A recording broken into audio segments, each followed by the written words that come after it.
Copacabana. I think it's 1962. I mean, there's a level of geniusness. And even though he was a clean comic, he was still a very adult comic. Like, they're not like corny jokes. They're very adult humor. It's just not laced with profanity.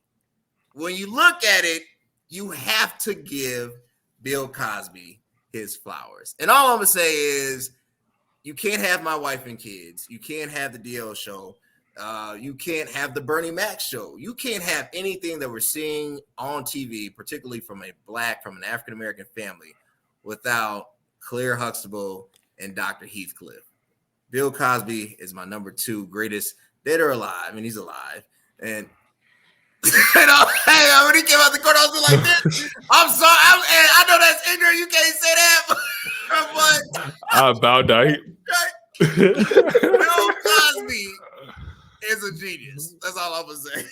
He is comedy. He is comedy.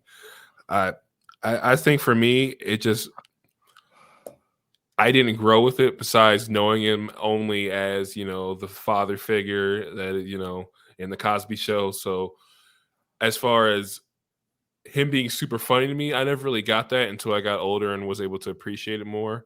By that time, I'd already made who I like through, other comedians and stuff. But you can't. It's undoubted what he did for comedy. Like you said, there's all the comedy sitcoms, all the shows that any Black person on television, we owes it up to Bill Cosby and what he did, because we wouldn't be here without him.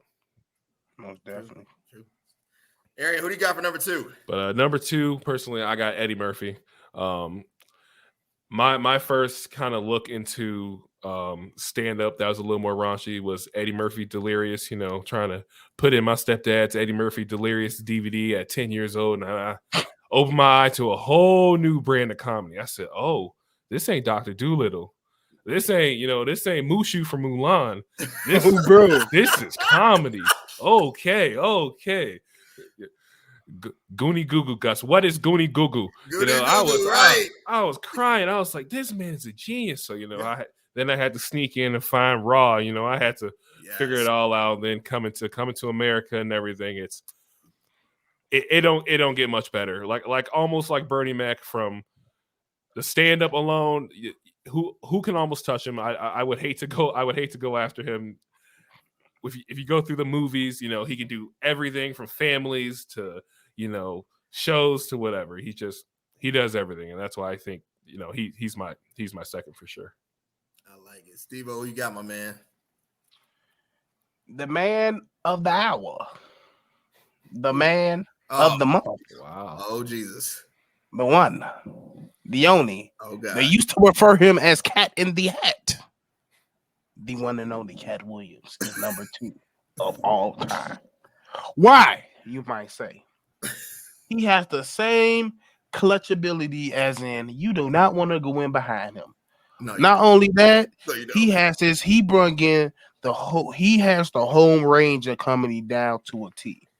Not only is he funny, he's visually funny. He put on a whole performance. He would go up there and have a joke and do the joke to the stool, and we'll be sitting there crying. That man was like, bro, one of the most funniest ones was when he was talking about the tiger in Cincinnati Zoo. So how you go get mad at the tiger? The tiger just doing what he supposed to do. It's his natural habitat. And then he said something amazing happened in the jungle world. And he broke it down. Not only is he a great comedian, he's a good storyteller. Yeah. He's a very good storyteller. And then you transition to movies. Money Mike. That man, I thought that man was a pimp for real after that. He did it so many times. Like, then you go into the TV shows from Boondocks to the Pimp Name Slipbacks to other movies like First Sunday or Second, whatever Sunday it was called. Like, he has like his little contribute Norbit. He wasn't Norbert. I forgot about that. Yes, he was. Like you think about it, School Dance, all the type of stuff. He's in a lot of stuff that you don't realize, and he's what I like to call the Shawn Michaels of comedy because he's a showstopper. He coming in to take the show. It don't matter where you put him in there. He coming to take the show. And by the end of the show, you're going to be like, who was that little mug up there with the perm that had us crying? Because he's just that funny. Katt Williams is my number 2. I'm not mad. First of all, Eddie should be in the top 2, regardless whoever we say. So I'm gonna have to give more area on this one. Katt is, Eddie has so many moments. I don't think you can nail it down and just.